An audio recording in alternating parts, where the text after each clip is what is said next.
Haleluya. Selamat pagi saudara-saudara yang dikasihi oleh Tuhan. Setelah memuji Tuhan, kita persiapkan diri kita untuk dengarkan firman Tuhan.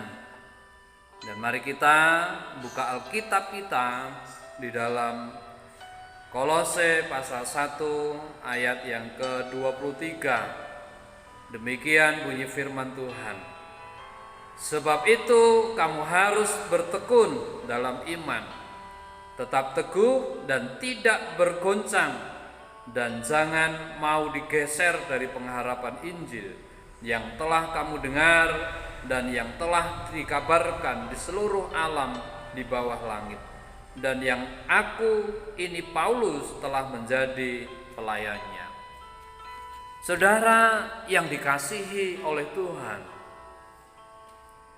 apa yang biasa saudara lakukan? Apa yang saudara lakukan pada saat saudara menghadapi tantangan-tantangan, ujian-ujian, kesulitan-kesulitan di dalam kehidupan ini? Saudara yang kasih Tuhan, apa yang saudara lakukan ketika saudara sakit? Ketika saudara berduka cita karena saudara ditinggal oleh orang yang saudara kasihi. Ketika saudara menghadapi kesulitan ekonomi. Ketika saudara menghadapi mungkin ejekan, tekanan, aniaya di dalam saudara mengiring Yesus. Apakah saudara melakukan seperti yang dilakukan oleh keluarga Elimelek? Apa yang dilakukan oleh keluarga Elimelek, saudara yang kasih Tuhan, ketika mereka menghadapi kesulitan? Di dalam kitab Rut pasal yang pertama di sana disebutkan bahwa pada zaman para hakim memerintah atas Israel, terjadilah kelaparan. Ada bencana, ada goncangan ekonomi, ada krisis ekonomi yang melanda Israel, tanah Israel. Dan karena krisis ekonomi yang demikian luar biasa, maka Elimelek dan keluarganya, Elimelek, Naomi istrinya, Maklon, Kilion yaitu kedua anaknya, mereka pergi meninggalkan tanah kelahiran mereka.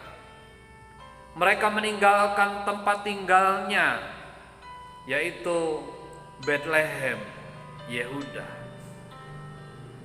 Mereka pergi ke Moab, daerah Moab. Mereka tinggal sebagai orang asing. Saudara kasih Tuhan, tentu mereka memiliki pertimbangan, tentu mereka memiliki alasan mengapa mereka meninggalkan tanah kelahiran mereka, mengapa mereka meninggalkan tanah Bethlehem dan pergi ke Moab. Alasannya adalah, saudara-saudara, karena di Bethlehem sedang terjadi kelaparan, krisis ekonomi yang luar biasa. Karena di Bethlehem sedang terjadi goncangan ekonomi. Saudara yang kasih itu. Dan tujuannya adalah mereka dapat lepas dari kesulitan yang ada pada saat itu. Mereka bisa bebas dari goncangan. Mereka bisa memperoleh kehidupan yang lebih baik, kehidupan yang lebih damai, kehidupan yang lebih tenang, kehidupan yang lebih nyaman, kehidupan yang lebih sejahtera. Itulah yang menjadi tujuan mereka meninggalkan Bethlehem.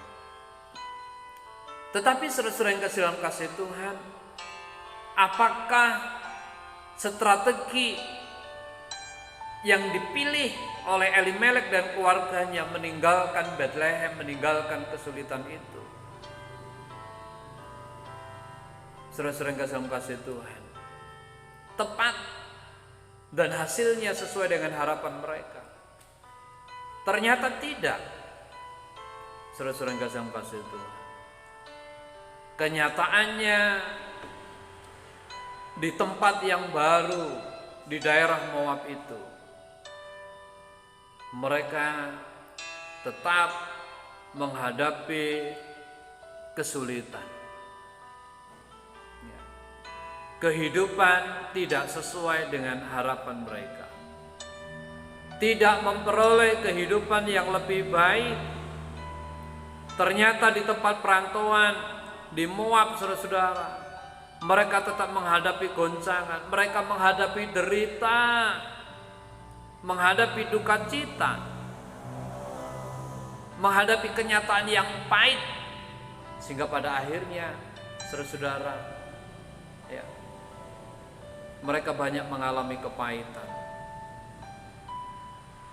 Saudara yang kasih dalam kasih Tuhan, Elimelek sebagai kepala rumah tangga mati di perantauan.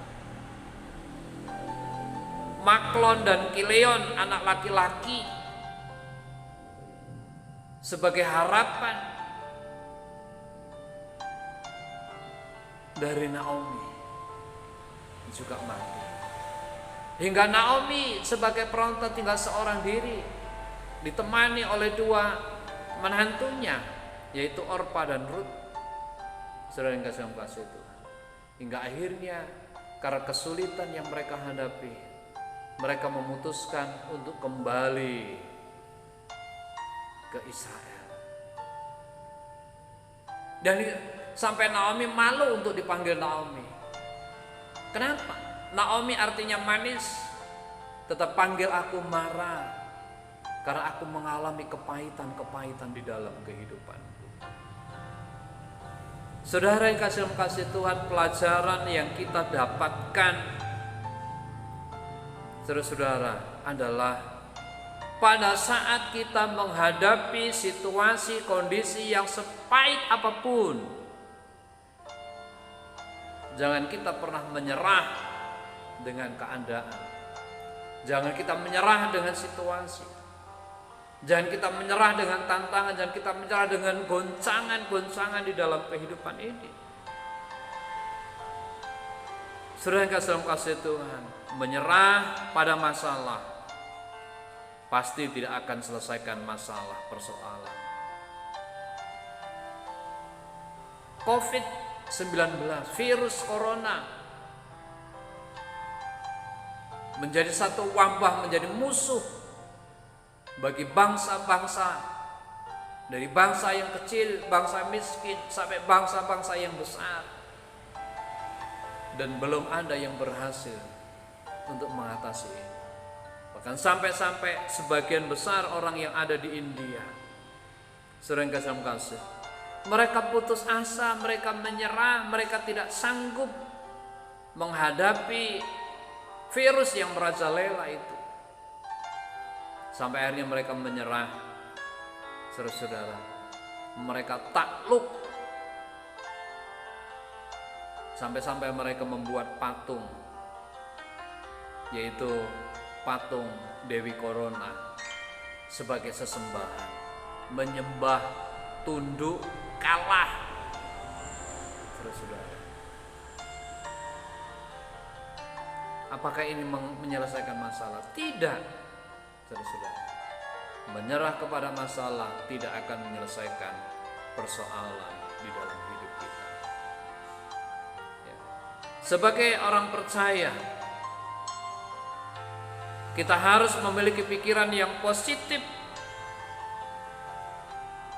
di tengah situasi, di tengah kondisi yang tidak positif. Kita harus berpikir positif di tengah-tengah goncangan-goncangan di dalam kehidupan kita. dalam berbagai krisis yang kita alami pada saat ini. Saudara yang kasih Tuhan, kita harus berpikir, tantangan itu adalah ujian agar iman kita semakin kuat, pengharapan kita di dalam Tuhan semakin sungguh-sungguh di dalam Tuhan. Seorang binaragawan, saudara-saudara, memiliki tubuh yang kuat, tubuh yang saudara-saudara berisi, bertenaga. Itu tidak terjadi secara instan, tidak terjadi dengan sendirinya, tetapi melalui proses yang panjang, melalui latihan yang keras, melalui latihan yang disiplin,